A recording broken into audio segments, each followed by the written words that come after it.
La thématique donc, de cette heure et demie va être les écoles de journalisme en font-elles trop ? Drôle d'entrée en matière, mais derrière cette provoque un petit peu adolescente se cachent des problématiques qui sont bien réelles. Je me présente tout d'abord, je m'appelle Éric Naon, je suis directeur adjoint de l'Institut pratique du journalisme Paris-Dauphine et président de l'EJTA, l'Association européenne des écoles de journalisme. Et au fil des ans, nos maquettes pédagogiques sont devenues de plus en plus denses et les matières et techniques journalistiques toujours plus nombreuses à enseigner.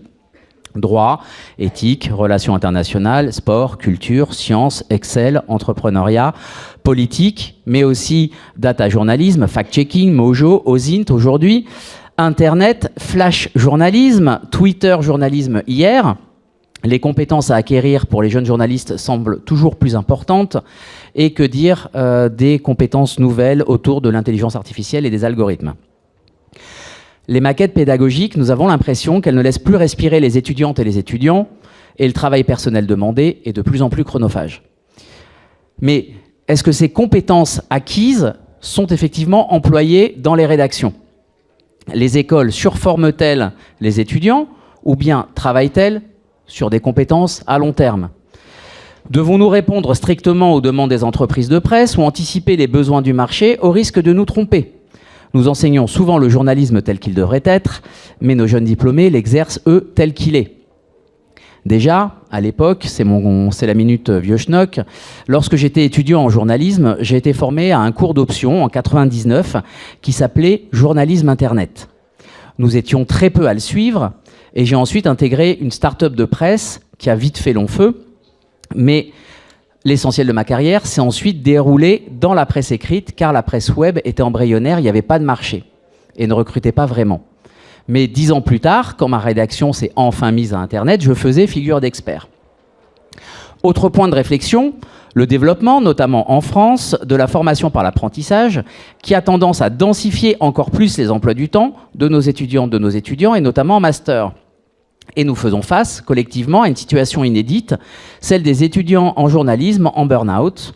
Certains, au moment de leur insertion professionnelle, ont tout simplement besoin de repos, alors qu'on attend d'eux et d'elles qu'ils soient à fond. Il n'est pas question ici, bien sûr, de s'en prendre à une génération qui se désinvestirait du travail.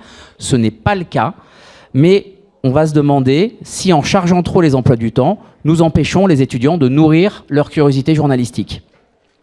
Voilà, donc nous avons eu envie d'en discuter avec des formateurs et des formatrices d'écoles de journalisme.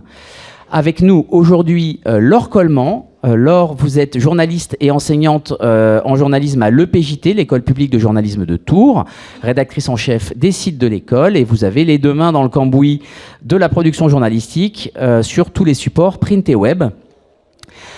À ma droite, Amandine Degan, vous êtes enseignante-chercheur, chargée de cours à l'IEX, donc l'école dans laquelle nous nous trouvons, co-rédactrice en chef de Mammouth Média. Vous enseignez notamment les nouveaux médias, la narration transmédia, tout ce qui concerne les nouveaux médias, la production journalistique, au modèle de la production journalistique au modèle économique. Et enfin, avec nous, Nicolas Becquet. Alors vous êtes un peu hybride, journaliste à l'Echo en Belgique, responsable du développement et de la transformation numérique dans cet organe de presse. Vous êtes diplômé d'une école française, le CELSA, et vous êtes professeur invité à l'Université catholique de Louvain, intervenant ponctuel dans différentes universités et écoles, Académie du journalisme et des médias AJM à Neuchâtel et récemment à l'EJCAM d'Aix-Marseille. J'ai demandé à chaque panéliste une première intervention libre avant d'entamer des questions et des réponses. Et on attend bien évidemment des questions du public pour nourrir ces différentes interrogations. Alors, Laure Coleman, les écoles de journalisme en font-elles trop ? À moi. Ouais, c'est une question. Enfin, moi, j'enseigne à l'EPJT depuis 2008. Je vais juste m'excuser parce que je viens de passer la journée dans la newsroom avec les étudiants puisqu'on fait le suivi de toutes les conférences et je suis un peu fatiguée. Donc, au niveau de mon expression, ça va peut-être se sentir, je m'en excuse par avance. Donc, je suis enseignante à l'école de journalisme depuis 2008 et c'est une question que je me suis posée très, très rapidement et pourtant, à l'époque, on en faisait beaucoup moins qu'on en fait maintenant. Sachant que le PJT, c'est un peu particulier parce que nous sommes un master très récent. Avant, on était sous format d'un DUT puis d'une lutte, c'est-à-dire de 3 ans juste post-bac. Et on avait 3 ans. Et 3 ans, c'était hyper confortable. Et du coup, on a pris des habitudes. Et non, on est en pleine réflexion sur notre master pour le faire évoluer parce qu'on s'est rendu compte qu'on avait un peu chargé la barque. Et puis en plus, le Covid est arrivé, la crise sanitaire, qui n'a rien arrangé. Et on se retrouve avec des étudiants qui tirent la langue depuis... voilà. Donc c'est pas on en est tout à fait conscient. On essaye d'alléger au fur et à mesure, etc. Maintenant, sur le fond, pourquoi je me suis posé la question dès qu'on est arrivé? Parce que mon arrivée dans l'école a correspondu au moment du développement du multimédia partout, et notamment l'arrivée des web documentaires. Et les entreprises ne nous parlaient pas trop de web documentaire, eux, ils nous demandaient autre chose, mais les étudiants disaient on veut faire du webdoc, on veut faire du webdoc, etc. Et c'était vraiment le truc à la mode à l'époque. On a dit non. On a dit non, on va faire les fondamentaux du journalisme, c'est bien déjà. Et puis, on va progresser dans notre enseignement du multimédia. Mais le web documentaire, c'est trop compliqué, c'est trop lourd. On n'a pas les moyens financiers, il faut bien dire ce qui est. Et on ne voit pas comment le faire. En plus, nous, on n'était pas des cadors là-dessus.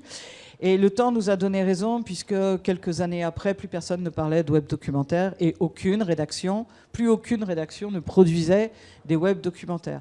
Donc à chaque fois, on se retrouve face à ce genre de choses. Il y a une mode qui arrive. Il faut absolument faire de ça et ça. On est poussé par les étudiants qui ont envie de faire, en ce moment c'est un peu le motion design ou ce genre de choses, et puis par les entreprises qui nous disent « Oh, ce serait bien que vous fassiez ça », etc. Et nous, on voit déjà l'état de nos maquettes et on ne peut pas, et c'est pas bien pour les étudiants, puisque de toute façon, il faut qu'on décharge un peu la barque. Donc il faut toujours savoir résister aux effets de mode. Et alors la situation elle est différente en suivant les écoles. Il y a des écoles qui sont, j'ai l'impression, plus sensibles aux effets de mode que d'autres. Mais donc vraiment l'expérience elle est quasi individuelle de ce côté-là. Nous par exemple on a beaucoup développé le fact-checking. C'est une décision qu'on a prise collectivement. Parce que le fact-checking, ça permet, c'est une pratique qui permet de renouer avec les exigences de la vérification pointue, qui est quand même une des bases et un des fondements du journalisme. Genre, on a trop connu certaines rédactions où on pondait les papiers à toute allure et on ne vérifiait rien. Et ça, c'est déjà vérifier déjà son propre travail, mais aussi vérifier tout ce qui se dit, genre vérifier la parole des politiques, vérifier la parole des associations, vérifier voilà, tout ça, où on laissait un peu dire les choses sans les vérifier derrière, avec des dérives qu'on a connues. Donc pour nous, ça nous paraissait une des bases du métier du journalisme, et à telle enseigne qu'en première année, on fait beaucoup de secrétariat de rédaction, avec plus la partie d'ailleurs vérification d'informations que la partie purement correction ou mise en page. Mais voilà, c'est un courant. Donc là, on l'a développé vraiment en y réfléchissant et c'était vraiment une volonté. Après, on fait quand même un peu de data, parce qu'il faut au moins avoir donné une initiation. On fait un peu d'aussi, mais c'est des choses qu'on fait. C'est plus de l'initiation qu'on fait pour intéresser les étudiants à ça, parce qu'on ne peut pas les former précisément. D'abord, ça prendrait trop de temps, ça serait trop lourd. Et en plus, les techniques changent, les outils changent tout le temps. Moi, je suis chargée de faire une partie de l'enseignement numérique. Tous les ans, je remets tous les outils sur mon ordinateur et je vérifie tout ce qui fonctionne, etc.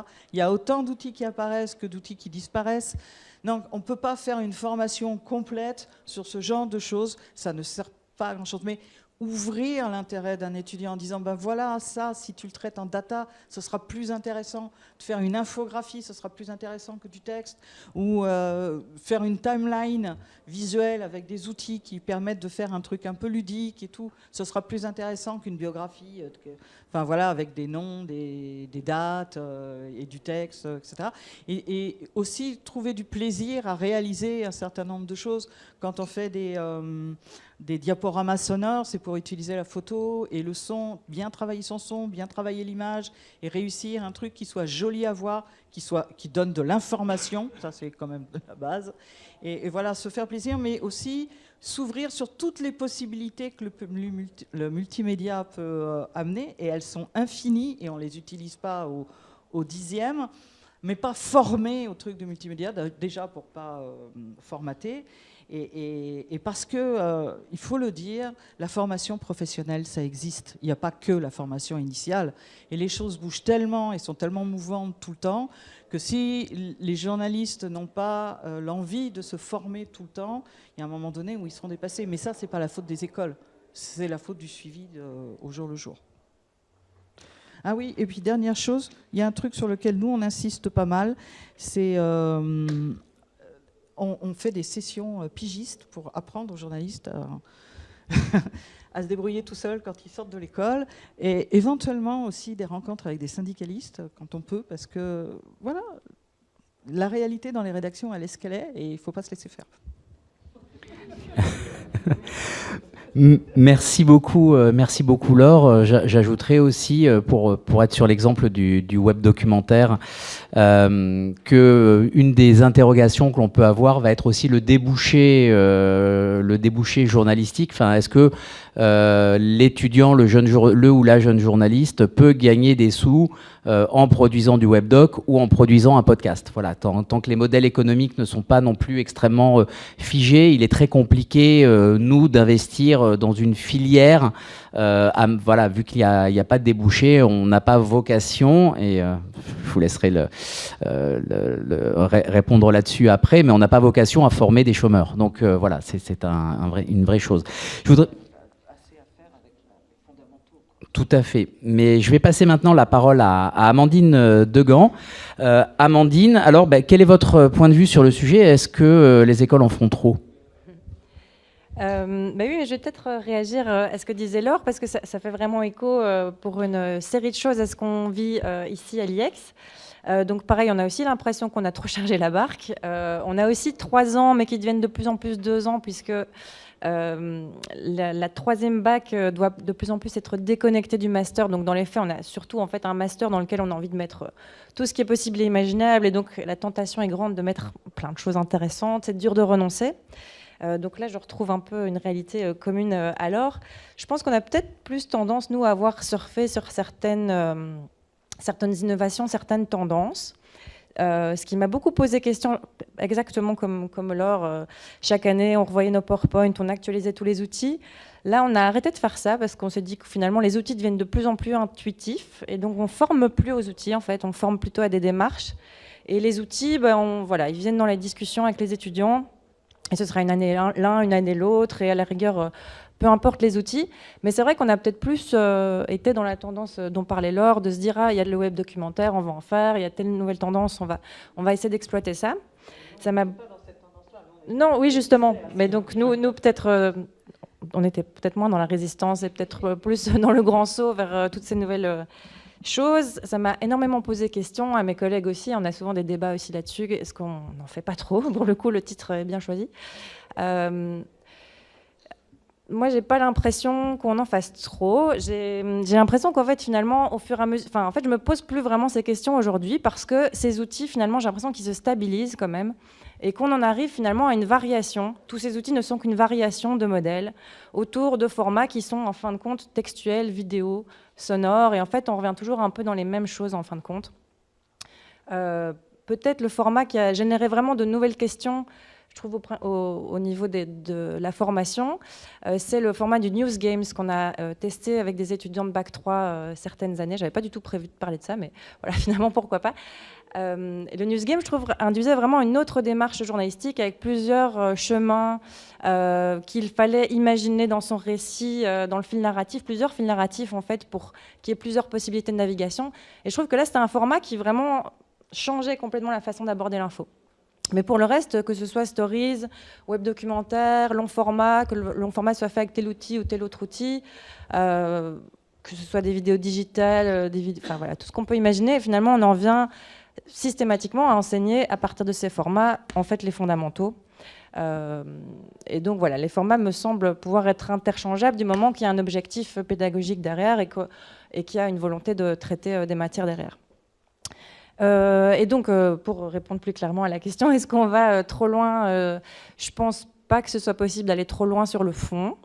Je pense pas non plus qu'on aille trop loin sur le fond, parce qu'il faut aussi rester humble, et ce serait un peu présomptueux de dire qu'on va plus loin que ce que vont les rédactions, alors qu'elles ont des spécialistes qui travaillent sur des sujets depuis des années. Donc non, clairement, on va pas trop loin sur le fond.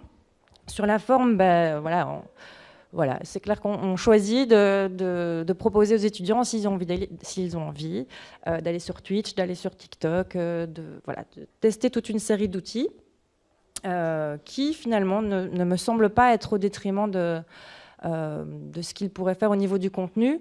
Et je ne pense pas qu'on enseigne moins bien les fondamentaux du journalisme parce qu'on le fait sur Twitch ou sur TikTok que si on le faisait dans un article papier.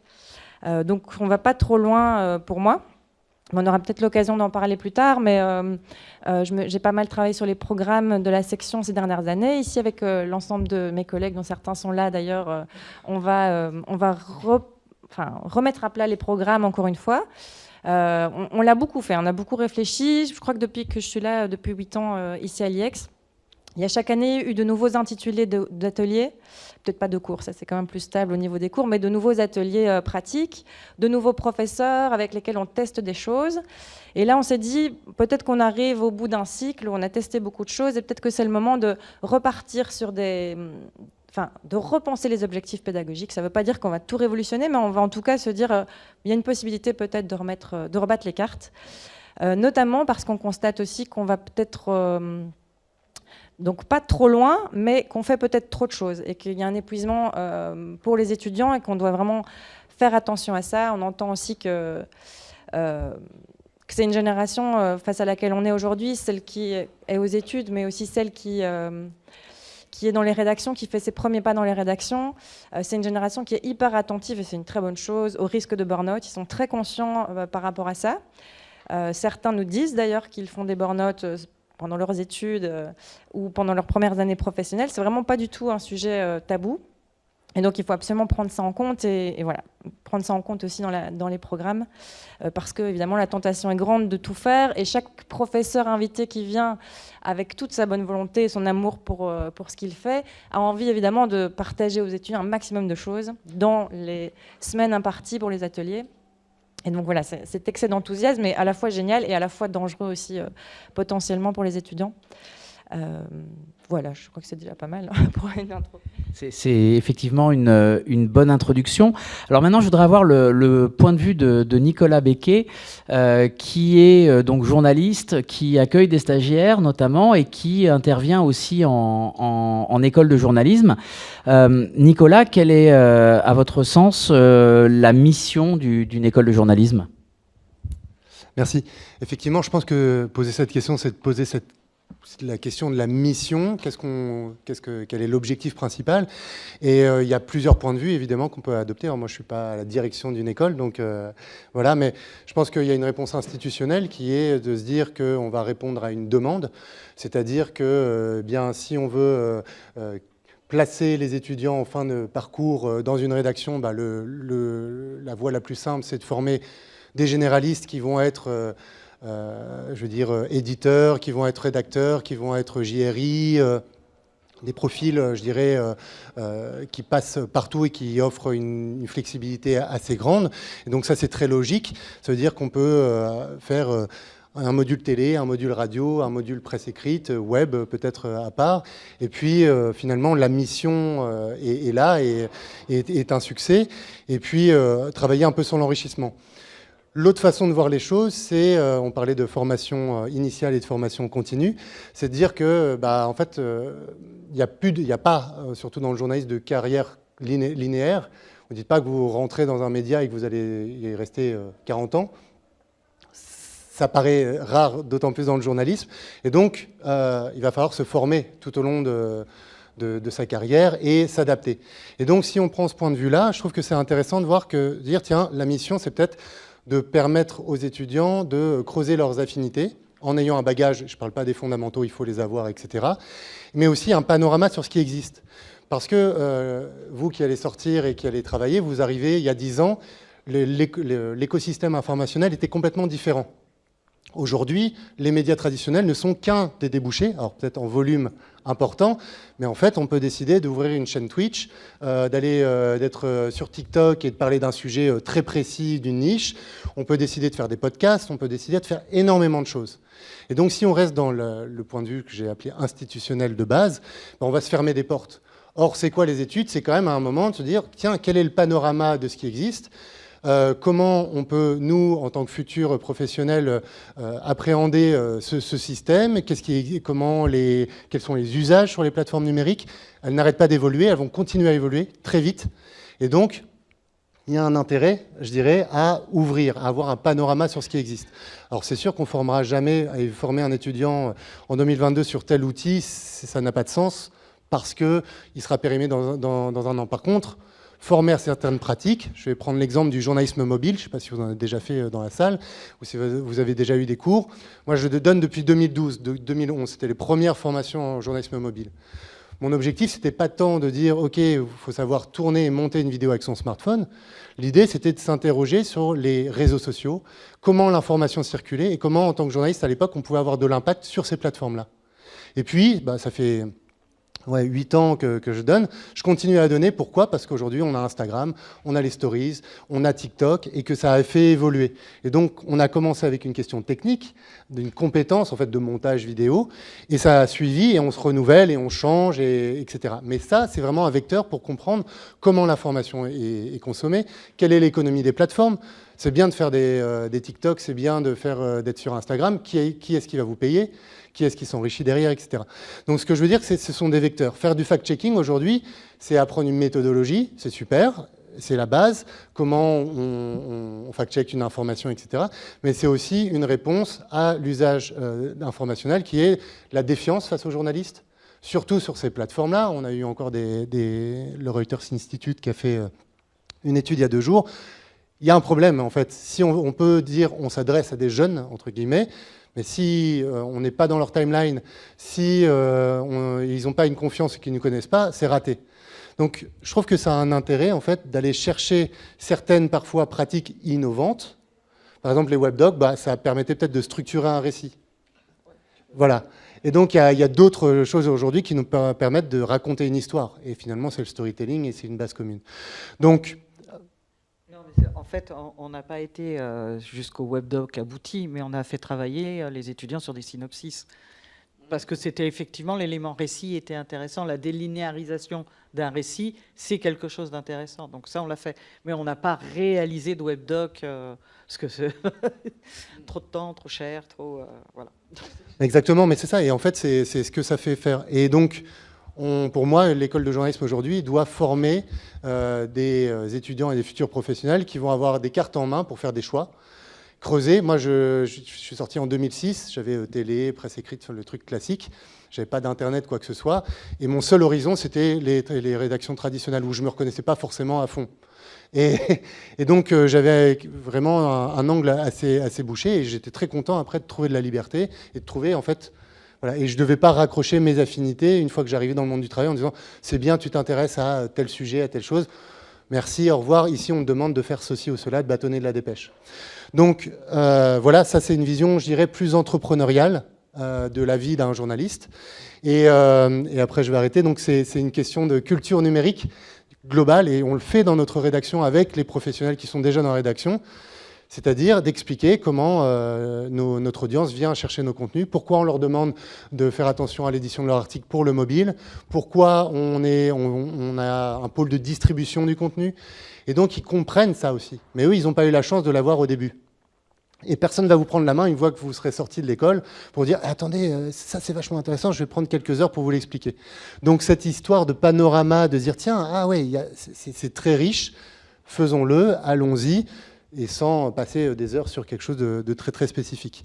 Et donc voilà, et je finis sur le côté recruteur, donc, parce que moi je recrute des gens, bon, je suis plutôt dans les formats innovants.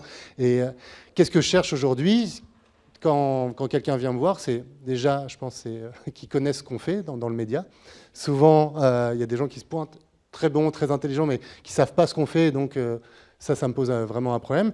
Deuxième, c'est une curiosité, une envie et une ouverture. Et donc, en fait, une motivation, quoi. Montrer aussi, mais de se dire, ah, mais j'ai vu ce que vous faisiez, il y a ça et ça m'a plu, ça j'ai bien aimé parce que j'ai déjà vu ça sur là. Moi, je fais ça, je suis fan de jeux vidéo, sur une plateforme de jeux vidéo, on parle comme ça de l'info. Ce serait peut-être, voilà. Donc, quelqu'un qui est vraiment dans son époque, dans son monde, et qui peut m'apporter des choses, et pas simplement voilà. Après, c'est différent si je cherchais des flasheurs radio ou quoi que ce soit. Donc, voilà, c'est important de penser effectivement la formation initiale et la sortie de l'école, en plaçant des gens, bien sûr, c'est quand même, faut être efficace, mais se dire que c'est pas seulement au niveau traditionnel, et même quand un profil divers qui a eu ce panorama entre dans une rédaction, il va pouvoir faire bouger cette rédaction. S'il le fait bien. Il va pouvoir dire « Ah, mais est-ce qu'on ne le ferait pas autrement ? Et si, quand je suis à la manif, je ne ferais pas un live où je ne vous enverrai pas quelques tweets ou à l'époque ou quoi que ce soit ?» Et donc, ça fait bouger les choses. Donc, c'est quand même quelque chose d'assez... un cercle vertueux. Et voilà, donc en faire trop, c'est sûr qu'en quantité, il faut se poser la question. Mais en tout cas, en termes de diversité, pour moi, il faut rester le plus divers possible, en tout cas, montrer les possibilités. Merci Nicolas. Une des approches, je vais rebondir, peut être aussi une approche par compétence. Je vais prendre l'exemple du fact-checking dans mon établissement. Quand on a commencé à s'y intéresser entre 2014 et 2016, le fact-checking était la vérification de la parole du politique avec une compétence très forte. Donc c'était chez nous, en deuxième et dernière année de master, une spécialisation. Quelque chose d'émergent, avec très peu de débouchés, mais ça donnait une vraie compétence, une plus-value, etc.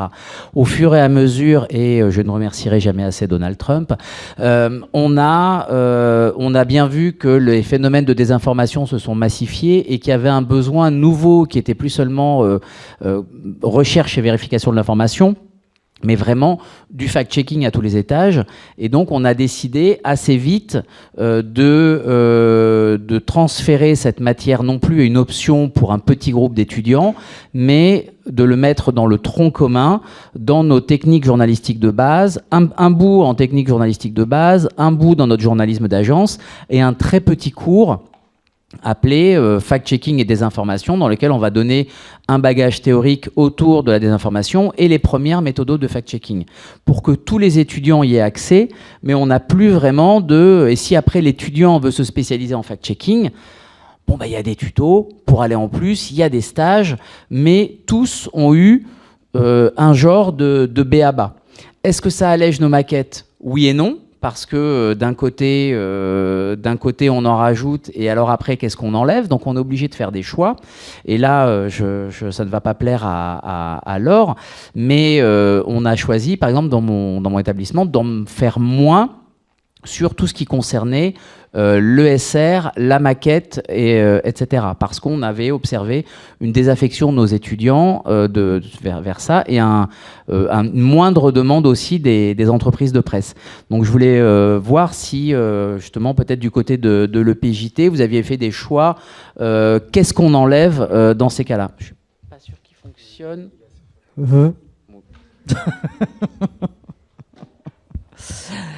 Alors, la particularité de l'EPJT étant qu'on avait 3 ans avant, qu'on n'en a plus que 2 maintenant, c'était qu'on avait beaucoup d'enseignements généraux. Comme on prenait les étudiants post-bac, il y avait une partie de formation sur les cultures, ce qu'on appelle les enseignements académiques, histoire, droit, économie, etc. Parce qu'en master, les étudiants ont déjà une licence de quelque chose. Là, ils sortaient tout juste du bac. Donc, on offrait une formation de culture générale beaucoup plus importante. C'est des enseignants qui sont chez nous, dont on a encore besoin, moins, mais on ne peut pas leur supprimer toutes les heures, etc. Donc le premier débat, il est là, en disant, voilà, on est obligé de faire... Par exemple, nous, nos étudiants faisaient 2 langues. Maintenant, ils n'en font plus qu'une. Donc déjà, on a supprimé des heures de ce côté-là. Donc ça a été un premier volet. Après, oui, on a commencé à faire des choses différemment, et surtout, on a fait beaucoup de pratiques. Ce que je veux dire, c'est que nous, par exemple, on a plein de sites. Plein de sites, on en a 4.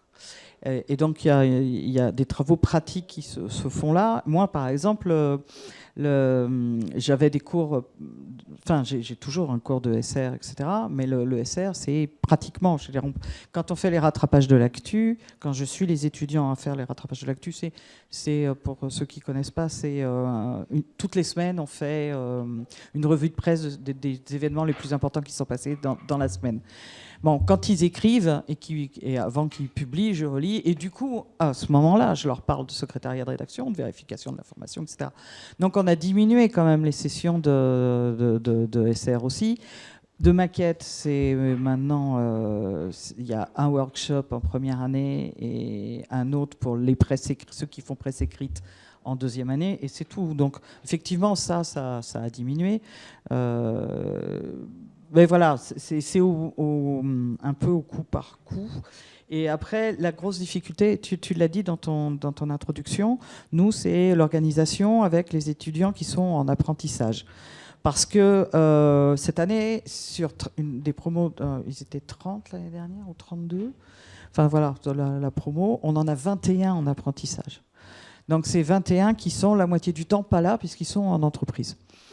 Donc comment on organise les enseignements de deuxième année? On ne peut plus faire de sessions. Avant, on avait la session télé, la session radio, la session presse écrite, avec du multimédia en transversal, grosso modo.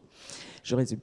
Et maintenant, en presse écrite, cette année, on a 2 étudiants. En radio, on en a 1 ou 1. Et par contre, il y en a plus en télé. Mais on ne peut plus faire de sessions de radio.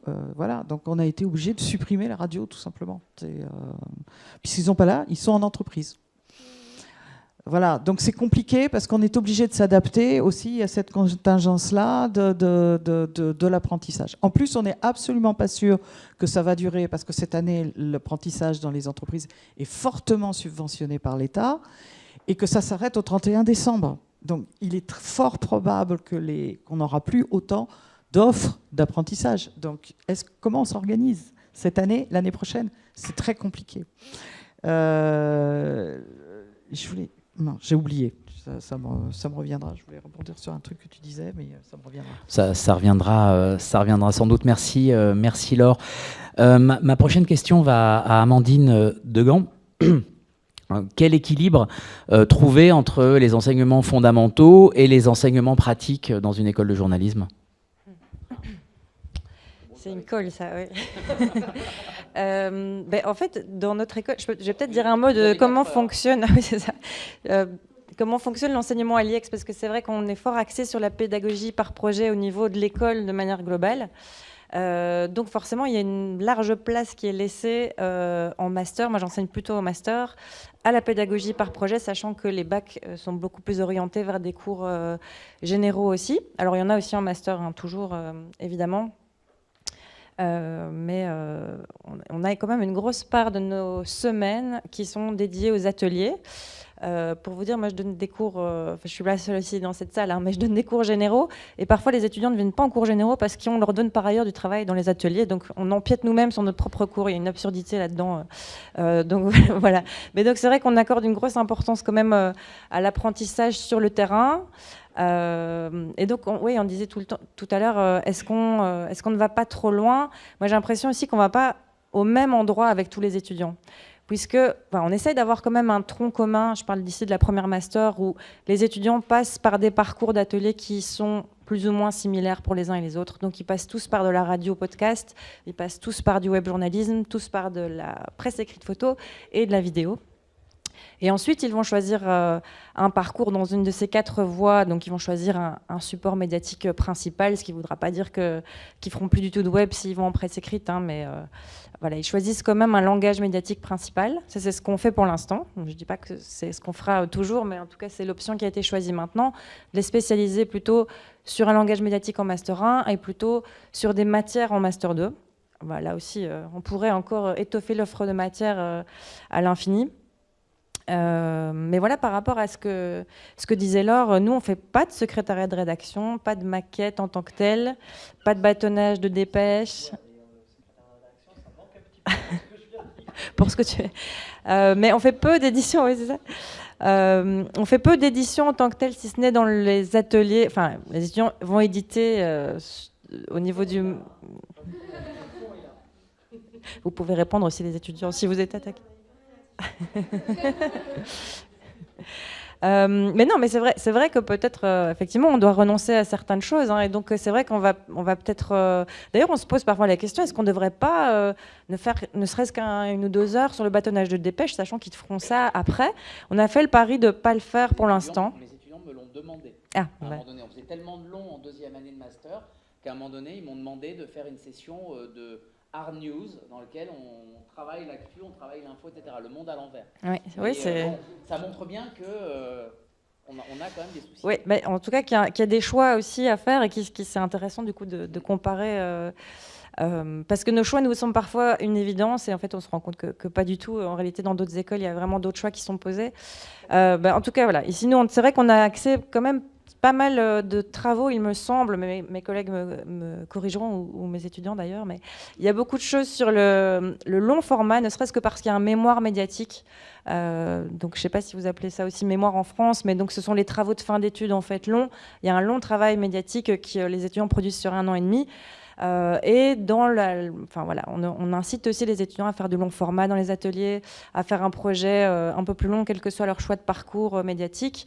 Et donc ça peut nous être reproché, on en a tout à fait conscience.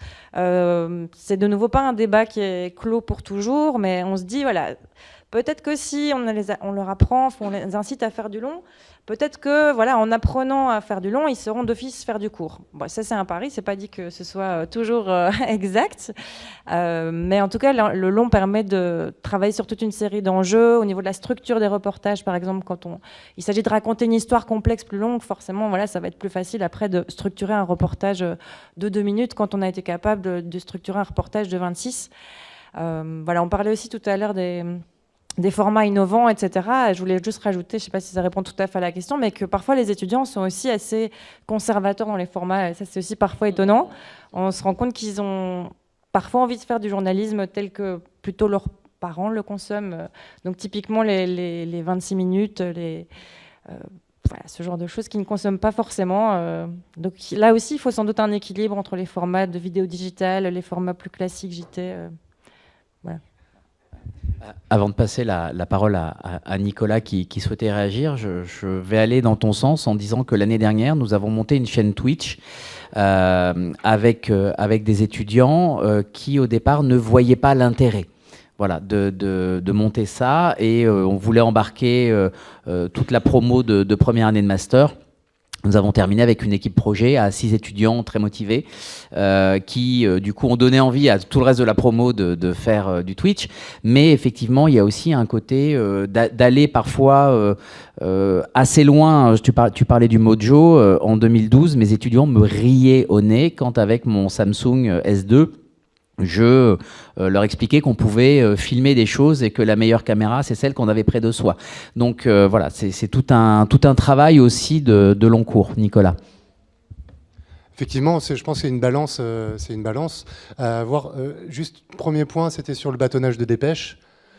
Ouais, pour moi, ça fait partie des fondamentaux. Et quand on a des stagiaires, que ce soit presse écrite, web, etc., bah, ils vont regarder les dépêches et puis on va leur dire, bah, tiens, tu me fais un truc là-dessus, un truc. Tu vois, on ne va pas le guider pour dire, voilà le nombre de signes et voilà comment il faut structurer, etc. C'est un peu la base. Et si la personne, elle est réactive, enfin, je parle du desk web, un peu réactive, qui sait prendre une source, elle sait enrichir et qui a fait quelque chose qui est vraiment très efficace, on va lui confier autre chose, etc. On va jamais commencer en disant bah, tu vas me faire 30 000 signes sur le sujet de ton choix et puis on se revoit dans 2 semaines. Donc pour moi, par exemple, ça, dans mon imaginaire, en tout cas professionnel sur place, je me dis waouh, je pense que je comprends mieux certains décalages des fois et certaines déceptions aussi du coup. Parce que quand on arrive en rédaction, il y a, voilà, je ne veux pas dire qu'il faut absolument faire des choses qu'on n'aime pas avant de pouvoir aller plus loin, mais il y a des passages obligés et puis bah, en fait ça permet de se démarquer, de voir s'il y a le sens de l'info, s'il y a le sens de la synthèse, s'il y a le sens aussi de l'approche du lecteur, qu'est-ce que le lecteur a envie, enfin qu'est-ce qu'il a envie de lire, comment il a envie de le lire, etc. Et moi je suis un peu l'ayatollah des formats web, etc. C'est vraiment bullet points, les intertitres qui en disent, des formats très anglo-saxons, dire c'est les 5 W, mais voilà, écrit comme ça. Et quand je l'ai lu, bah, j'ai compris, et puis je peux aller lire une analyse, etc. Mais, donc vraiment cette synthèse. Et une autre chose, mais je dérive un peu, c'est l'appétence pour l'actualité. Et donc ça, je dirais que à l'UCL, il y a ces questionnaires d'actualité. Je pense que vous aussi, vous avez des questionnaires d'actu, etc. Moi, je suis... Oui, mais je ne sais pas si c'est un symptôme, une cause ou quoi que ce soit, mais... En fait, il y a beaucoup d'étudiants qu'on reçoit aux jeunes journalistes et qui sont très bons par ailleurs, qui ne sont pas très intéressés quoi, par l'actu. Enfin, je le dis, quoi, qui n'ont pas cette appétence-là, qui ne lisent pas, etc. Et ça me pose question parce que vouloir rentrer dans un média alors que soi-même on ne consomme pas les formats, les contenus produits par ces médias, c'est voilà, avancer avec un masque sur les yeux et voilà. Donc, bref, là je dérive un peu, mais donc c'est entre les attentes et ce qu'on veut faire. Voilà, les fondamentaux, on est d'accord. Moi, j'étais au CELSA, c'était l'université, etc. J'ai eu beaucoup de cours théoriques. J'avais 2 langues, etc. J'aurais préféré avoir des cours pratiques, qu'on m'explique comment ça se passe sur le terrain. Et aussi un autre point, peut-être qu'il faut ouvrir dans les maquettes, et que peut-être c'est déjà ouvert, je ne sais pas, mais c'est sur la vie professionnelle qui attend les journalistes. Moi, j'en vois plein, des jeunes pigistes qui arrivent et qui disent oh, je ne sais pas, je facture comment, c'est quoi les taxes, quand j'ai 100 € bruts, ça me donne quoi, et c'est bien, c'est pas bien, et ouais, mais je dois gérer, mais du coup, je dois être entre 3 médias, etc. Et je vois cette forme d'impréparation. Et moi-même, quand je suis sorti des études, je ne voulais pas être pigiste parce que en fait, c'était un monde, c'était une black box pour moi, quoi. Donc bref, voilà, c'est des choses aussi où on peut préparer et se dire qu'est-ce qu'on attend du côté des rédactions, c'était un peu le début, et qu'est-ce qu'on peut donner comme ouverture, quoi. Mais je trouve ça intéressant de faire ce match-là. Et autant, par exemple, Mammouth Media, le média de l'IEX, produit des super contenus, que ce soit en vidéo, en format long, c'est super bien senti. Et c'est vrai, des fois, je me dis, OK, donc là, ils sont en train de vivre leurs plus belles années. Je ne sais pas où est-ce qu'ils vont trouver une place pour faire ça. Et pourtant, si on renonce à ça dès le début, on tue la spontanéité de la génération qui arrive. Et on leur dit, non, vous allez faire bâtonner des dépêches à RTBF, et puis voilà, quoi. Ouais, il y a peut-être il y a peut-être aussi une méprise aussi dans ce qu'on fait dans les écoles, parce que nous on fait par exemple un MacBook, un livre d'enquête. Les étudiants vivent avec leur enquête et produisent 30-40 000 signes.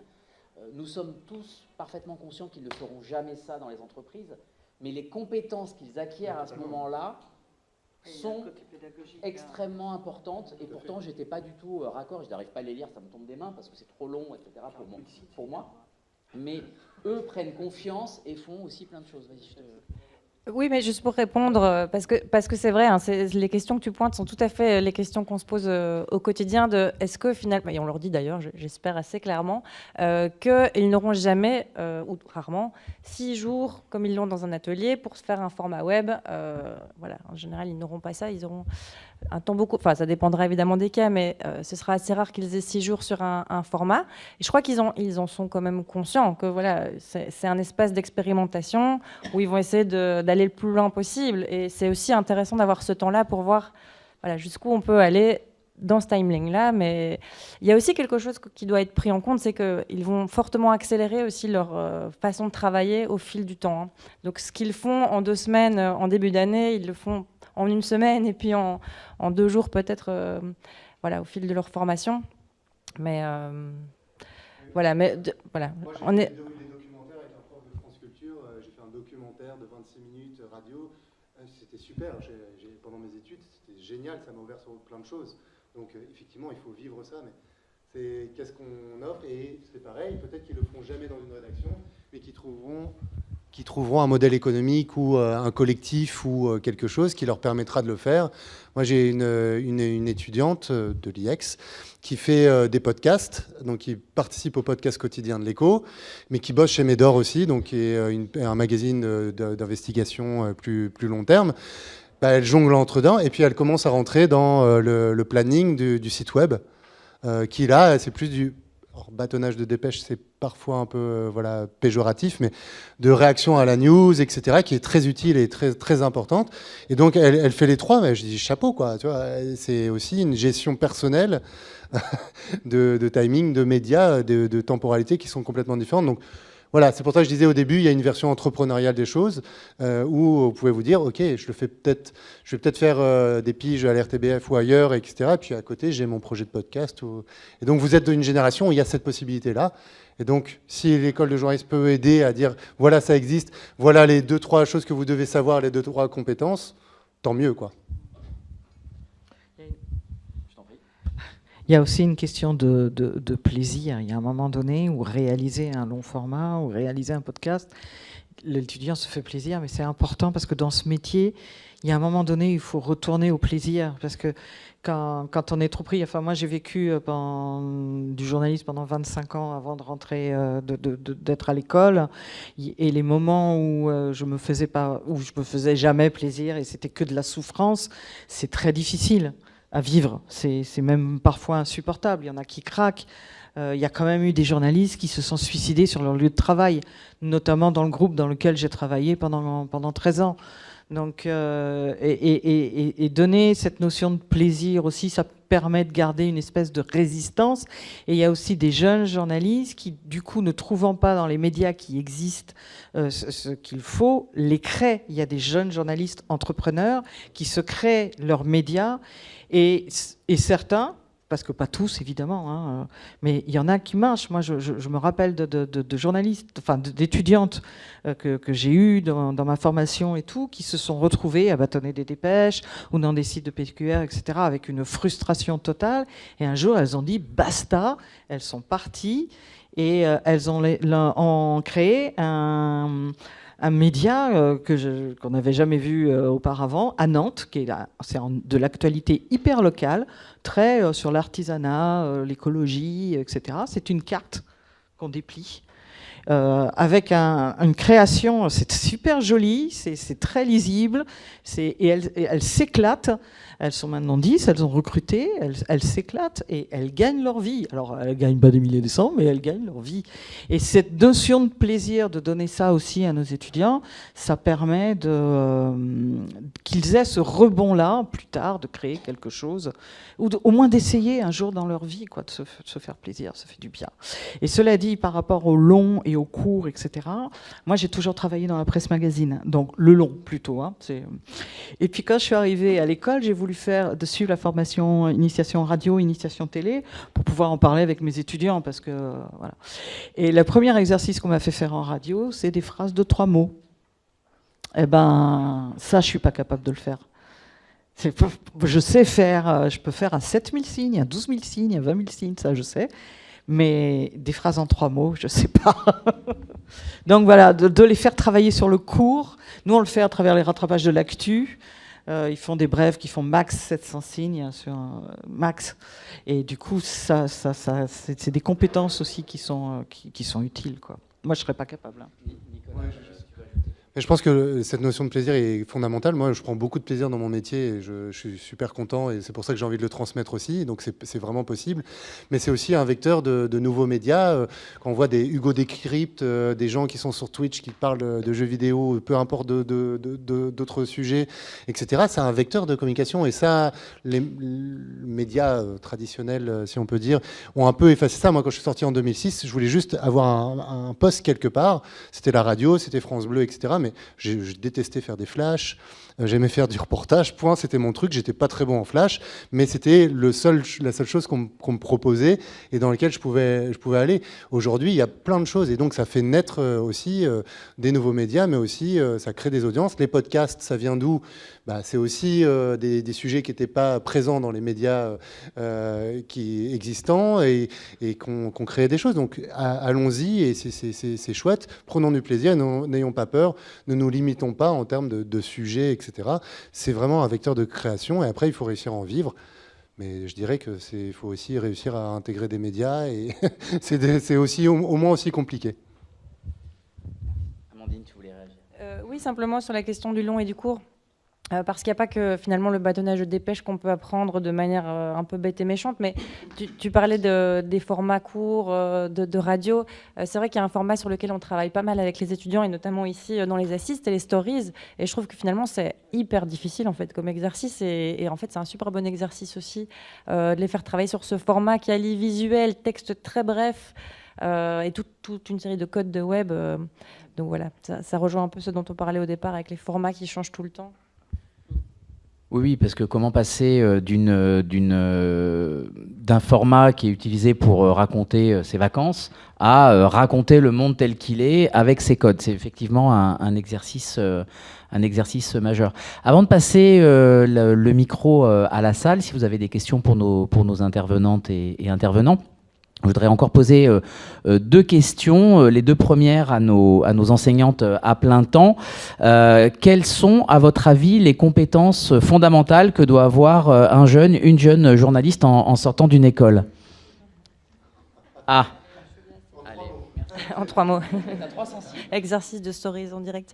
Je pense que c'est peut-être intéressant de regarder 2 secondes dans le rétro sur cette question, parce que si on pense à certains de nos collègues un peu plus âgés ou qui donnent des cours, ou qui donnent parfois encore cours, mais qui sont là peut-être plutôt depuis une trentaine d'années, j'imagine que les compétences fondamentales qu'ils enseignaient, c'était avant tout la méthodologie, ce qui reste évidemment fondamental aujourd'hui, l'écriture, qui a pris toute une série de formes, on parlait de code du web tout à l'heure, mais voilà, l'écriture, ça reste quand même la base, quel que soit le média, hein.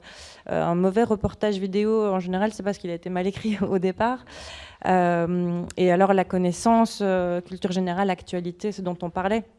C'était les 3 compétences, il me semble, qui étaient fondamentales il y a 30 ans. Ça reste les compétences qui doivent être derrière tous ces ateliers, quels que soient les titres et les formats qu'ils exploitent aujourd'hui. Mais ça reste un peu ces choses-là, il me semble, qu'ils doivent être travaillées. Merci. Laure, est-ce que tu as un avis sur la question ? C'est un peu la question tarte à la crème. Je suis complètement d'accord sur ces fondamentaux-là. Ceux-là, ils doivent exister. Et je rajouterais la curiosité, qui est une qualité que doit avoir tout journaliste, mais regarder ce qui se fait, mais surtout, je veux dire, c'est être ouvert, être curieux. Quand je parlais tout à l'heure de formation continue, c'est ça aussi, c'est se dire il se passe ça, qu'est-ce que je peux faire avec ça, qu'est-ce que ça peut apporter à mon métier, comment on peut informer comme ça, comment on peut faire ce genre de choses. Voilà, c'est cette curiosité-là qui va faire que nos médias vont progresser, qu'on va se retourner vers nos lecteurs. Peut-être qu'on retrouvera aussi la confiance de nos lecteurs parce qu'on se rapproche d'eux. Voilà, il y a des choses comme ça qui doivent rester pas du rêve, il faut être dans le concret parce qu'il faut manger aussi à la fin du mois, même tout le mois. Mais il y a cette part-là de curiosité, d'ouverture et de suivre. Moi, je fais partie des vieux journalistes, je vais prendre ma retraite dans pas très très longtemps, j'ai 63 ans pour vous dire. Je suis devenue journaliste sur le tard, j'ai commencé à 30 ans. Avant, j'ai fait plein d'autres métiers, plein d'autres choses. Donc moi, je suis sur la fin de ma carrière. Mais j'aurais jamais pu vivre ce que j'ai vécu, etc. si j'avais pas, l'amour de mon métier, une envie de consommer de l'info. Moi, je me rêve le matin, je dors la nuit avec la radio, j'écoute la radio tout le temps, parce que c'est de l'info comme ça tout le temps. Je lis, voilà. Donc cette envie de manger de l'info, ça, pour moi, ça fait partie des fondamentaux. Faut pas que ça ennuie. Et puis cette curiosité sur l'évolution et sur le monde qu'il y a devant nous. Moi, je trouve que les journalistes qui sont maintenant là, ils ont une chance du tonnerre de Dieu de commencer maintenant. Moi, quand j'ai commencé la presse, c'était plan-plan. On était ça, on faisait ça, on écrivait ça comme ça, etc. Maintenant, il y a tellement de possibilités. C'est un bonheur, quoi. Et donc, il faut se le dire. Rester positif, alors sachant que le métier est dur, que les entreprises de presse sont des entreprises comme les autres, que voilà. Mais il y a ce truc-là qu'il faut garder. Et si on arrive à le transmettre ou à le garder pendant les écoles, je crois qu'on aura gagné quelque chose. Bon, il y a les fondamentaux, méthodologie, déontologie. Oui, ça c'est évidemment la base. Je dirais qu'il y a la curiosité, évidemment. Enfin bon, si on est journaliste, je pense que c'est par définition, c'est parce qu'on est curieux. Mais oui, je sais, mais bon, voilà, je me dis ça. Mais c'est surtout à la fois une autonomie et en vous disant que voilà, il y a plein de choses à découvrir et que vous allez continuer à apprendre tout le temps. Et si vous le voulez, vous pouvez trouver les tutos, les communautés qui vont vous aider, etc. Ça, c'est quand même génial. Et je dirais aussi la connaissance de l'écosystème dans lequel vous évoluez, parce que vous avez tous téléphone, etc., multiplateformes, etc. Si vous ne le questionnez pas, si vous ne questionnez pas le monde dans lequel vous vivez, en fait, vous allez en être esclave et vous n'y arriverez pas. Et donc, à travers le Mojo, on se pose la question de hey, tiens, c'est quoi l'économie d'Instagram, comment ça fonctionne, les algorithmes, etc. Comment je mets ça? Est-ce que je participe à ça? Est-ce que je me mets en faux? Est-ce que je m'insinue dans ces rythmes-là pour dire bah, l'information a sa place là-dessus, etc. Donc, questionnez votre environnement, mais aussi votre environnement très proche, en fait. Pas simplement des grandes phrases sur la société, sur le monde tel qu'il va, mais aussi vous, comment... et j'ai l'impression que vous êtes une génération qui le fait, beaucoup. Vous interrogez sur vous-même, sur l'écologie, sur le genre, sur tout ça. Mais aussi, questionnez-vous vous-même sur ce que vous pensez, pourquoi vous le pensez, quels sont les phénomènes à l'œuvre, puisque ce sont des cycles. Et oui, il y a... même quand on parle de genre, d'écologie, etc., il y a des lobbies derrière, ou en tout cas, c'est des cycles intellectuels, idéologiques, etc. Et je trouve que c'est important de se remettre en cause, et c'est bien d'avoir des certitudes, et de se dire, ouais, il y a des combats à mener, mais essayez de les remettre en contexte. Posez-vous des questions et essayez de vous mettre en question tout le temps, quoi. Voilà. Enfin, j'étais un peu long et un peu confus, mais voilà, interrogez-vous et interrogez le monde, mais interrogez-vous d'abord. Et donc pour ça, il faut encore qu'on vous en laisse le temps. Et transition toute trouvée pour voir s'il y a des questions dans la salle. Sinon, moi j'ai plein de questions en réserve, hein, mais on aimerait bien aussi écouter vos remarques, vos questions, etc. Alors, ok.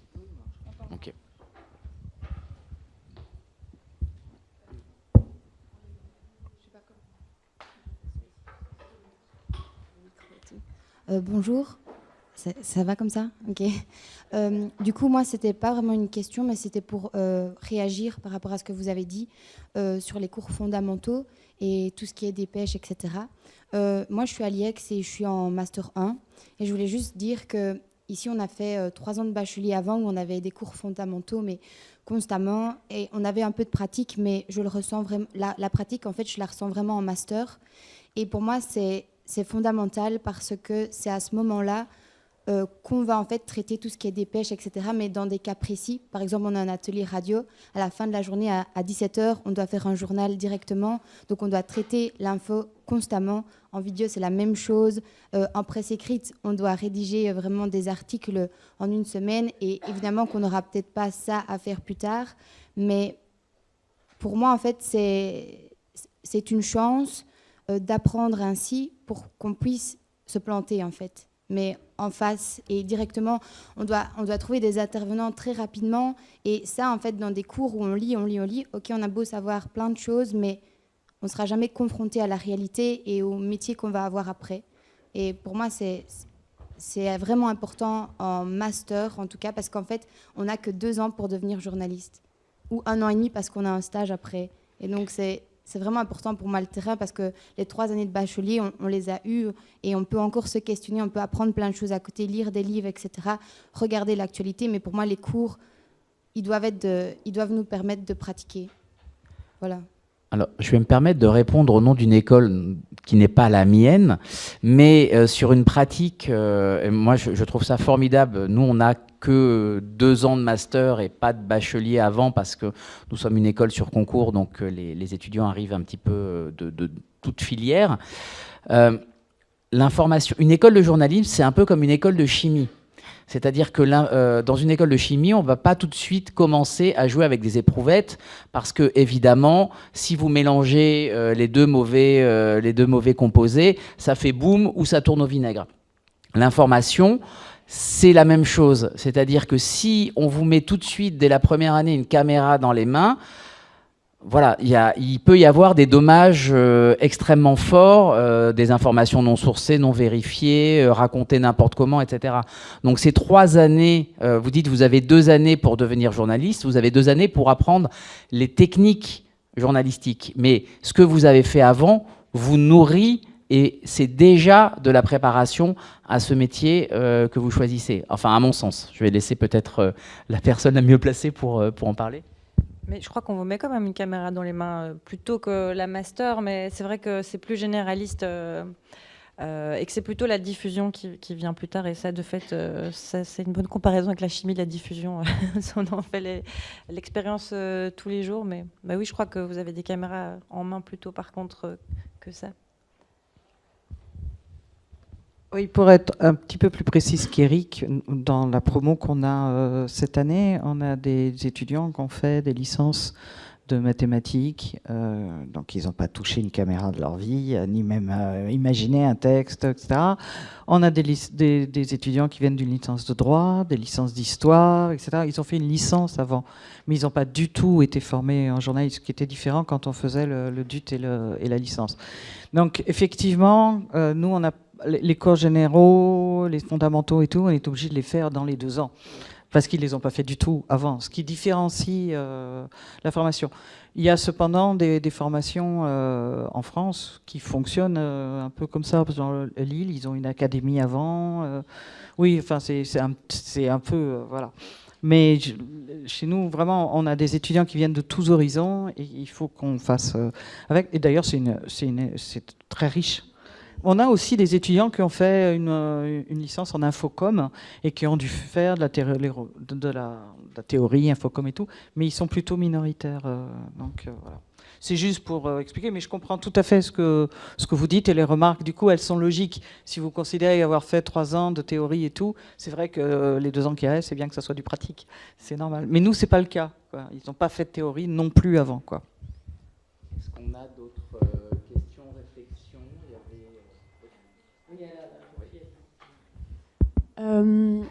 Alors moi j'ai une question, je suis désolée d'avance, mais je pense que je vais un peu casser le...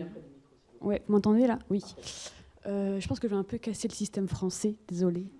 Mais je suis française. Hein, oui, non, mais en tant que française, je me permets quand même. Je ne comprends pas pourquoi... j'ai du mal à accepter le fait que en France, on puisse faire une licence, par exemple de droit, comme moi j'ai fait, etc. Et après de devoir passer un concours qui plus est difficile, et après d'être dans une école, bon, elles sont bien les écoles, mais en plus elles sont reconnues, donc tant mieux. Mais la théorie, on l'a un peu quand on a fait du droit, quand on a fait de l'éco, des maths, enfin des maths. Les maths, c'est compliqué, mais des lettres et tout. Je ne comprends pas pourquoi on ne fait pas plus de pratique quand on arrive en école de journalisme en France. Et pourquoi on ne fait pas de... Alors qu'ici, par exemple, à l'IEX, on fait de la pratique. On peut faire de la pratique même en bachelier. On tient une caméra, comme Madame disait. Quand on arrive en école de journalisme, j'ai l'impression qu'on part de zéro, quoi. Donc, on ne tient pas en compte de ce qu'on a fait avant. Et je trouve ça terriblement dommage. Donc, moi, j'ai fait du droit, par exemple, avant d'arriver ici. J'ai pas validé ma licence de droit, donc j'ai pas pu passer les concours, donc voilà. Donc du coup, je me retrouve ici très bien en bac 1, donc en première année, donc je recommence un peu. Donc j'ai déjà le background de la théorie, donc ça me dérange pas de recommencer un peu à faire de la théorie. Mais je suis contente de faire par contre de la pratique dès la première année, ce qu'on ferait pas en master de journalisme en France. Voilà. Ben, on en fait... Si, on fait de la pratique dès la première année. Je veux dire, les premières années chez nous, dès la deuxième semaine de l'année, ils font les rattrapages de l'actu et il n'y a pas plus pratique que ça. Et c'est publié toutes les semaines, donc c'est vraiment de la pratique. Maintenant, pour tenir compte des formations avant, etc., bien sûr que si, on en tient compte, parce que... ce qui apporte énormément à une rédaction, c'est la variété. Le fait d'avoir des étudiants qui viennent de tout horizon fait que dans nos rédactions, la rédaction école, il y a cette variété et c'est très riche et chacun apporte ce qu'il peut apporter. Par contre, il y a une chose, c'est que l'écriture journalistique, elle est très particulière et ça, on l'apprend à l'école. Moi, je sais que quand j'ai mes étudiants en début d'année, ils me font des phrases de 300, 350 signes. Et en droit, parfois, c'est encore pire. Ma fille aînée est avocate maintenant, donc elle a fait des études de droit. Les écrits en droit, c'est des phrases qui n'en finissent pas, c'est illisible pour le grand public. C'est hyper précis et tout, hein, c'est très utile pour le droit, mais c'est illisible. Donc il y a un moment donné où on retravaille, tout en tenant compte du style de l'étudiant, de son individualité au niveau de l'écriture, mais on retravaille cette écriture-là. Et si on ne passe pas par ce fondamental-là, il y a un moment donné où ils ne peuvent pas travailler. Parce que voilà. Maintenant, sur la pratique, non seulement à l'EPJT, mais je pense que c'est le cas dans beaucoup d'autres écoles, dès la première année et dès la deuxième semaine, ils font du pratique et qui est publié, mais il y a des stages qui arrivent très très vite, et à la fin de la première année, ils font 2 mois de stage dans les rédactions de PQR. Donc de la pratique, ils en font. Et très vite. Pourquoi faire un concours du coup? Parce qu'on n'a pas beaucoup de place, et que tant qu'à faire, on va prendre les meilleurs. Si on compare avec le modèle, alors je ne connais pas bien le modèle francophone, je connais un peu plus le modèle flamand où apparemment il n'y a pas de sélection à l'entrée, c'est interdit par la loi. Hein, je ne me trompe pas, hein, vous m'arrêtez. Il y a des problématiques qui sont tout à fait différentes de financement et d'écoles qui sont terrifiées parce qu'ils n'ont eu que 300 inscrits en première année. Le problème du concours, il est le problème de l'accès à l'emploi. J'ai dit tout à l'heure qu'on n'avait pas vocation à financer à former des futurs chômeurs. Le problème aujourd'hui, il est dans l'insertion professionnelle des journalistes, des jeunes diplômés. On a en France 1600 premières demandes de carte de presse, donc de jeunes diplômés première demande, et 600 diplômés des écoles dites reconnues, qui sont 14, mais on a un écosystème de 300 formations au journalisme.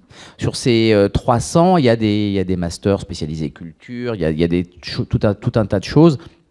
Des écoles qui ne cherchent pas la reconnaissance, mais dont les meilleurs arrivent en rédaction. Il y a une sélection très importante. Il n'y a pas de numerus clausus au sens propre, même si nous avons par 48 places par année, mais on a entre les années, en fonction des années, on a entre 700 et 900 candidates et candidats qui postulent.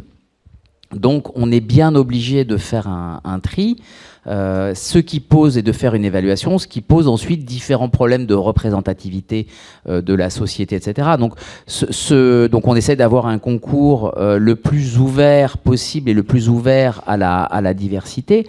Mais pourquoi un concours?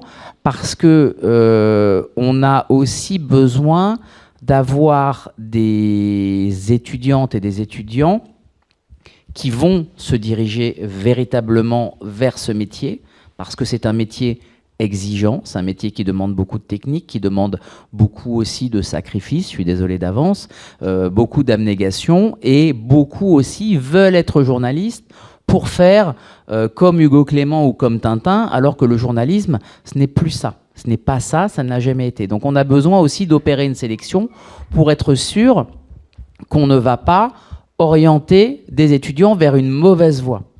Donc il y a un petit peu tout ça qui nous contraint à effectuer une sélection. Voilà. Mais de toute façon, les prochains gouvernements en France vont supprimer la sélection en master, donc on va complètement rebattre les cartes, mais ça va poser d'autres problèmes. Oui, j'en ai vraiment pas pour longtemps. Je suis pas sûr pour qu'ils suppriment la sélection en master. C'est pas ce que j'ai entendu ces derniers temps. Cela dit, moi, je n'ai pas fait d'école, par exemple. Et c'est la majorité des journalistes en France n'ont pas fait d'école. La majorité des journalistes n'ont pas fait d'école. À l'heure actuelle, les jeunes journalistes représentent à peu près 20%, 25% des journalistes qui débutent qui commencent dans le métier, qui se lancent dans le métier. Moi, quand je suis rentré, les journalistes qui avaient fait une école, c'était à peine 8%. Donc il y a encore de la marge pour les journalistes qui n'ont pas fait une école, et encore de la marge aussi pour des journalistes qui ont des formations en journalisme, mais pas d'école reconnue. C'est ouvert. C'est pas une obligation de faire une école. Ça fait gagner du temps, une école. Mais quand on veut... voilà. Juste quelques réponses par rapport à ce que tu viens de dire. Moi, j'ai fait une école, j'ai fait le CELSA. On était 1030 dans un hangar et ils en ont pris 26, 25. J'étais pas parmi premiers des classes, etc. J'ai trouvé ça, je suis allé dans les oraux, j'ai passé 1 an et j'ai dépensé pas mal d'argent et pas mal de photocopies pour faire des dossiers, etc.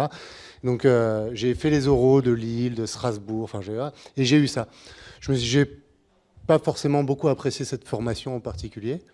Et c'est en venant en Belgique, après, que quand j'ai intégré certains médias, j'ai eu une forme de liberté et je me suis épanoui, etc. Donc il y a des mix, etc. Et en même temps, bon, j'y suis passé et ça m'a aidé. Pour mes premiers boulots en France, quand je suis arrivé en Belgique, on m'a dit « Oui, c'est bien, mais bon, en fait, qu'est-ce que tu sais faire? C'est bien que tu aies un diplôme, etc. » Et le deuxième élément de réponse, par rapport au théorique. Et le théorique, moi, j'ai fait des lettres. C'était des maîtrises à l'époque, maîtrise de lettres. Quand je suis arrivé en rédaction et mon premier stage, on m'a dit oublie tout ce que tu viens d'apprendre pendant 3 ans ou 4 ans. On n'écrit pas comme ça, c'est pas comme ça qu'on fait, donc tu oublies tout. Et après, la théorie, il y a la théorie journalistique. Enfin, ou en tout cas, il y a le cadre journalistique, etc., qui est très important d'apprendre pour évidemment éviter les crashs et être bien sûr qu'on veut faire ce métier et qui est régi par certains principes, et etc., une histoire, et voilà. Donc, voilà, c'est un mixte. Oui, je veux bien réagir là-dessus, puisque chez nous, comme vous le savez, on prend tout le monde. Alors, c'est un système qui a ses avantages et ses inconvénients. Moi, personnellement, je trouve ça assez génial, parce que je trouve que les concours, on pourrait en parler longtemps, hein, mais j'ai l'impression qu'en ne faisant pas de concours à l'entrée, ça permet d'avoir, in fine, une promotion qui est peut-être plus diversifiée que ce qu'on aurait eu s'il y avait eu un concours. Et je trouve que c'est hyper important avec tous les débats qu'il y a aujourd'hui sur les rédactions qui ne représentent pas la société, etc. Donc voilà, j'ose espérer que la sélection se fait plutôt en cours de parcours. Et d'ailleurs, ça, il faut dire aussi que c'est un peu le revers de la médaille, c'est que certains abandonnent parce que c'était peut-être pas ce à quoi ils s'attendaient, la formation en journalisme, ou peut-être qu'effectivement, voilà, il y a des choses qui ne leur plaisent pas. Et donc voilà, il y a une série d'abandons en cours de route. On pourrait se dire, voilà, quelque part, ils ont perdu 1 an. On pourrait se dire aussi, comme Martine Simonis nous l'a dit aujourd'hui, que finalement, on forme trop d'étudiants et que du coup, c'est problématique aussi parce qu'une série d'entre eux ne trouveront pas d'emploi forcément dans les médias. Alors c'est vrai, je pense quand même que la formation en journalisme va permettre de trouver de l'emploi dans toute une série d'autres métiers aussi que le journalisme, au niveau de la communication, des associations, des ONG, etc. Il y a plein de débouchés possibles. Donc moi, je ne me dis pas au quotidien, oh là là, on vend un chat dans un sac et personne ne trouvera d'emploi. Au contraire, là, ici, je fais une étude sur les étudiants qui sont sortis et qui s'insèrent, enfin, les premières années de l'insertion professionnelle. Et ils me disent tous, en fait, la situation est moins pire que ce à quoi vous nous avez préparé. On s'attendait vraiment à pas gagner notre vie, on s'attendait au chômage. Et en fait, tous ceux de nos promos qui voulaient faire du journalisme en font. Donc voilà, c'est là aussi qu'on se dit, tiens, en fait, finalement, on leur a peut-être trop dit que ça allait être très compliqué après. Et finalement, voilà, malgré le fait qu'on prenne tous les candidats, ils trouvent quand même chaussures à leurs pieds après. Alors le problème aussi, c'est... pendant combien de temps? Parce qu'on parlait d'édition tout à l'heure. C'est clair que quelqu'un qui va faire de l'édition non-stop pendant 5 ans après ses études, après 5 ans, il en a marre et il part. Et donc ça, c'est parfois aussi très frustrant pour nous en tant qu'école, où on voit des étudiants qui sont des perles, qui font des choses magnifiques, très créatives. Et puis on les revoit 2 ans après, ils nous disent « je fais de l'édition, ouais, voilà, je m'accroche ».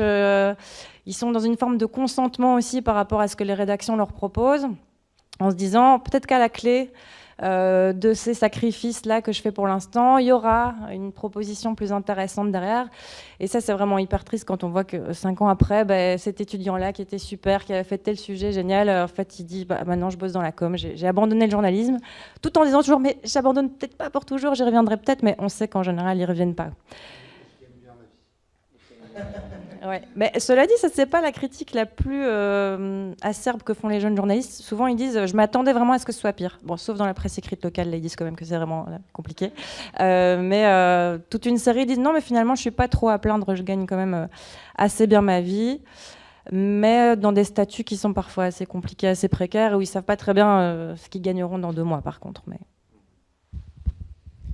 Merci. Est-ce que nous avons d'autres questions, mademoiselle, pardon? Moi, ce qui me pose question, c'est qu'on nous dit souvent qu'on doit avoir une expérience dans le monde réel du travail, dans des médias, pendant notre formation. Et puis après, on a une formation dans laquelle c'est juste impossible de concilier un travail étudiant ou stage dans des médias avec la formation parce qu'on n'a juste pas le temps. Donc, dans quelle mesure est-ce que c'est important d'avoir ce background dans le monde du travail avant de s'y lancer réellement après nos études? Parce que je pense qu'en France et en Belgique, c'est assez différent. Alors, je vais peut-être laisser Nicolas, employeur, répondre, mais je peux moi, peut-être donner un élément de cadrage, en tout cas pour la France. À l'entrée d'une école de journalisme, nous faisons attention à ce que le stage ne soit pas obligatoire. Donc, on peut arriver en école de journalisme sans jamais avoir mis un pied parce que le stage, c'est discriminant, c'est les relais, c'est comment je l'ai par des profs, papa, maman ou autres. Par contre, dans nos cursus, dans les cursus français des écoles reconnues, nous devons, c'est le critère 7 de l'accord du 7 mai 2008 portant reconnaissance des écoles de journalisme, qui explique que dans le cursus de 2 ans, on doit avoir un minimum de 16 semaines et un maximum de 26 semaines, donc dans ces 2 ans, entre minimum 5 mois et maximum 8 mois de stage sur les 2 années. Donc il y a des stages obligatoires, encadrés, évalués et qui font partie intégrante du cursus, avec un stage un peu imposé en presse quotidienne régionale, quelques stages de découverte et un stage de fin d'études qui est de 2-3 mois, pas plus, mais qui est un stage d'insertion professionnelle. Voilà. Et donc, voilà pour les 14 écoles reconnues. D'autres écoles, d'autres formations au journalisme non reconnues font des stages de 6 mois, des choses comme ça, qui, à mon sens, est une dérive. Pour le système éducatif belge, je ne sais pas. Je parle surtout en dehors des stages. Parce qu'on a aussi un stage en dernier master. Mais avant, c'est vrai qu'on nous conseille beaucoup de travailler. En entreprise, mais pas médiatique, du coup. Si, souvent on nous dit que c'est bien d'avoir déjà de l'expérience, on nous pousse quand même un peu à essayer d'aller dans des rédactions, de pouvoir travailler, mais c'est vrai qu'on n'a pas le temps sur la semaine. Non, c'est vrai, je dois le prendre comme une attaque. Non, pas du tout. Non, pas du tout, mais du coup, certains le font quand même malgré tout. Juste pour répondre à ce que tu disais, chez nous, il y a 3 mois de stage, ce qui est déjà trop long selon l'association des journalistes professionnels. Ils trouvent déjà que c'est risqué de faire trop de stages aux étudiants parce que ça prend le boulot des pigistes. Voilà, on peut entendre cette position-là aussi. Et sur le fait de se faire travailler hors de votre formation... oui, c'est vrai qu'il y a un paradoxe là, je ne peux que être d'accord avec toi. À la fois, c'est hyper riche de pouvoir travailler sur le côté, et à la fois, on n'a jamais que le temps qu'on a dans une semaine. C'est aussi frustrant pour nous, pour être honnête, comme je le disais tout à l'heure, il y a 2 années sur lesquelles on peut vraiment travailler, moins toute la période où vous êtes en stage, donc les 6 mois de la Master 2, le deuxième quadrille de la Master 2 en fait. Donc ça laisse jamais qu'1 an et demi, dans lequel on a envie de caser tout ce qu'on peut, et avec ce problème-là, c'est qu'il n'y a effectivement pas assez de temps, mais je m'engage, c'est ce qui va diriger notre réflexion pour les refontes du programme, parce qu'on a vraiment conscience de ça. Et au-delà d'une expérience en rédaction, il y a aussi toute la vie sociale dont on pourrait parler, le job étudiant éventuel. Une dernière question. C'est comme ça qu'on se rend compte, en fait. C'est en faisant ces stages qu'on sait si c'est ça qu'on aime ou si c'est ça qu'on n'aime pas.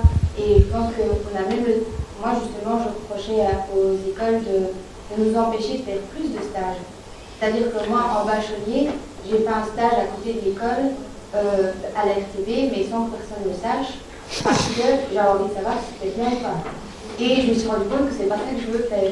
Mais c'est chouette parce que justement, je me rends compte, ok, ça, maintenant je fais mon master en journalisme, mais c'est pas ça que je veux faire, et c'est peut-être autre chose.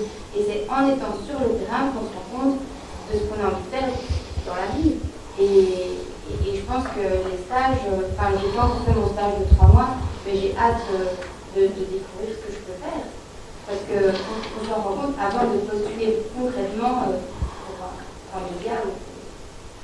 C'est un aspect sur lequel il y a des débats. Oui, voilà, on a 3 mois de stage, quand est-ce qu'on les met? Parce que si on les met trop tôt dans la formation, vous risquez de vous réveiller auprès des rédactions. Si on les met à la fin, forcément, vous vous rendez compte peut-être de certains Mais c'est une question de motivation, comme vous en avez parlé plus tôt. Et je pense que dans notre CV, quand quelqu'un va nous recruter, c'est ça aussi qu'ils vont regarder. Rien, on a tous le même diplôme, mais qu'est-ce qui va nous démarquer?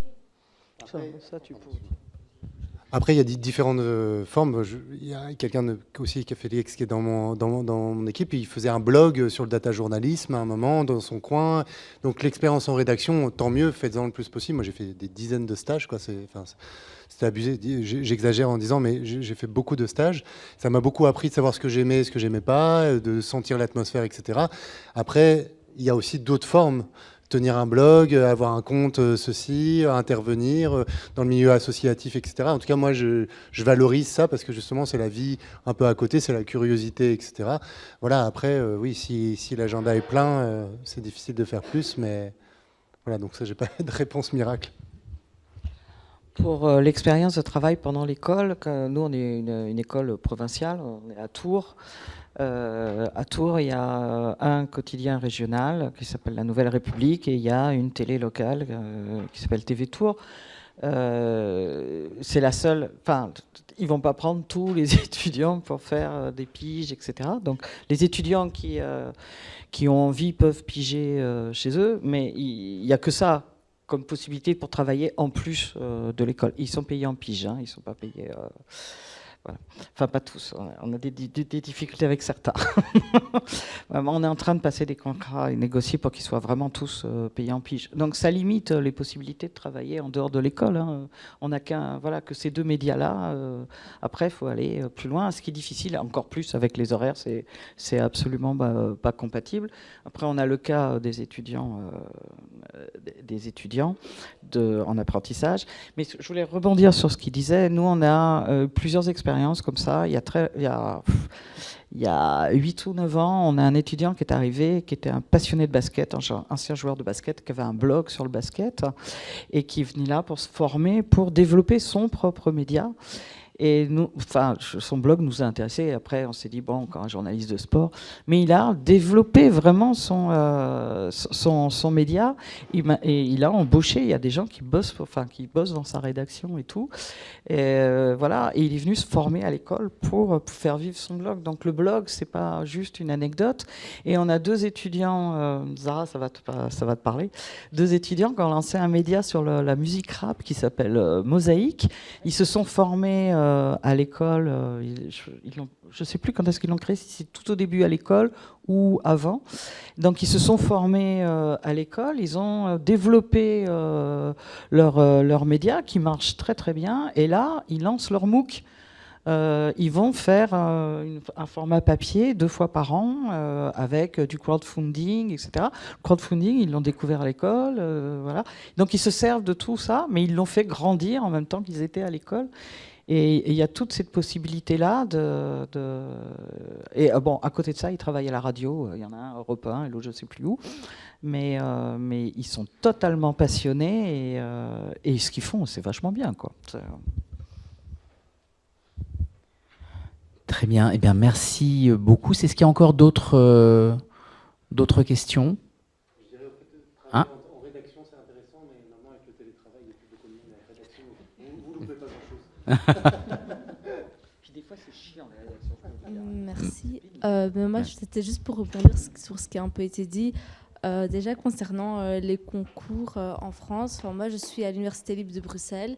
Et c'est vrai que dans le master, 90% des étudiants sont français.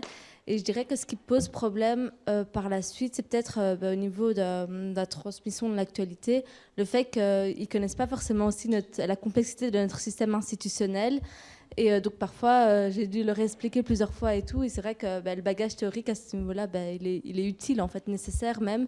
Et bon, c'est vrai que ça, ils ne l'ont pas avant. Concernant la pratique, mais moi, je trouve qu'il y a toujours aussi moyen je dirais peut-être de mon expérience personnelle, de concilier une expérience externe à celle de nos cours théoriques. Dans mon bachelier, j'ai à chaque fois fait un reportage ou participer dans différents médias, mais je me suis toujours limitée à une petite expérience pour pas que ça prenne trop de place non plus sur mes cours. Donc, il y a toujours moyen de concilier, mais voilà.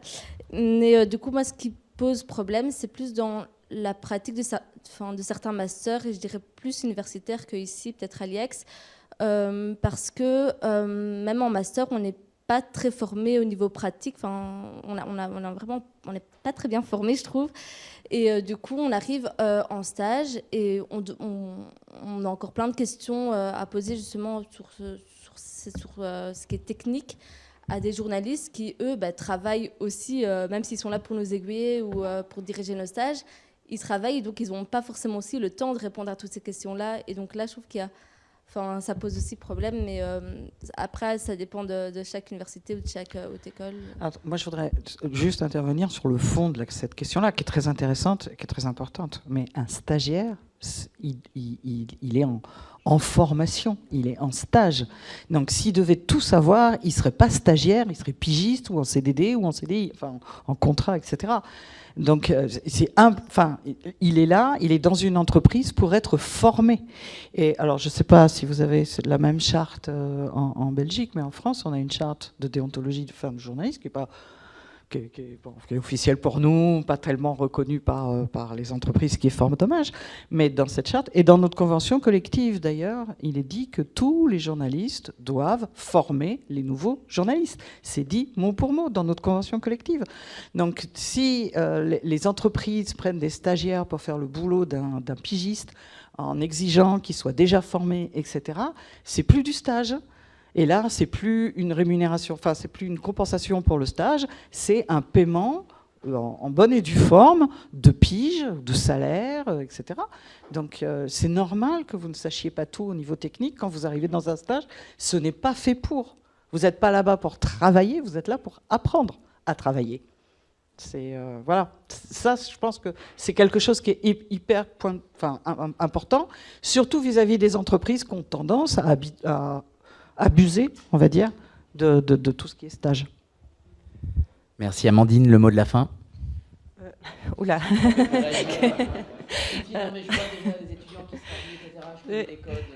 Juste pour réagir très rapidement, dans ce que vous dites, c'est un peu le syndrome de l'imposteur classique des études universitaires qui regardent un peu l'arrivée en stage avec une sorte de panique sur le côté pratique, et inversement, les étudiants d'écoles comme l'IEX vont peut-être avoir plus un sentiment d'être pas suffisamment formés sur le point de vue théorique, mais bon, je pense que tout ça peut tout à fait se rattraper après sur le terrain, et doit, en théorie. Après, je suis pas sûre que finalement que les rédactions conçoivent encore le stage comme un lieu d'apprentissage tout le temps. Il y a malheureusement, je pense, une dérive, et j'ai pas envie qu'on reste sur ce mot de la fin là parce que c'est un peu triste, mais peut-être que les rédactions attendent quand même un certain niveau d'excellence de la part des stagiaires. J'ai l'impression qu'on se met pas mal la pression avec ça. On a l'impression que les stagiaires doivent être vraiment, les étudiants doivent être vraiment prêts quand ils arrivent en stage, parce que on sait que ça va pas être facile de trouver une place, et donc le côté apprentissage en stage, peut-être que ce serait intéressant qu'on revoie justement ce que tu disais, de se rappeler que le stage est aussi un lieu d'apprentissage. Bien, merci. Alors pour terminer peut-être sur une note plus optimiste, et sachant qu'on a quand même un public composé d'étudiantes et d'étudiants, on a quand même dans ces interrogations sur ce côté est-ce qu'on en fait trop, etc. Moi, mon sentiment, c'est pas qu'on en fasse trop, c'est aussi d'entendre chaque génération, et aussi de comprendre que dans la formation d'un ou d'une journaliste, il y a aussi du temps libre à laisser, et qu'effectivement, en tant que formateur, on a envie, pour prendre une métaphore journalistique, de noircir les pages, alors qu'on a besoin parfois de photos et de blanc maquette, et que ce blanc maquette, il sert aussi à rêver, à se nourrir, etc. Mais qu'en même temps, on doit être à la fois spécialiste d'un domaine et généraliste, et que il y a pas 36 manières d'expliquer la géopolitique, l'économie, l'international. On pourrait dire qu'on fait une approche tout par l'actu, mais il y a besoin aussi de ces connaissances fondamentales pour après appréhender l'actu, faire du court, rebondir sur l'actu, faire du long. Donc voilà, donc on essaye, parfois maladroitement, mais toujours avec beaucoup, je pense, de sincérité, d'essayer de former au mieux les générations de journalistes. Et c'est pour ça aussi que le dialogue prof-étudiant est précieux. Donc merci pour votre attention, merci à nos panélistes d'avoir accepté cette invitation, et merci pour la qualité de votre écoute et de vos questions.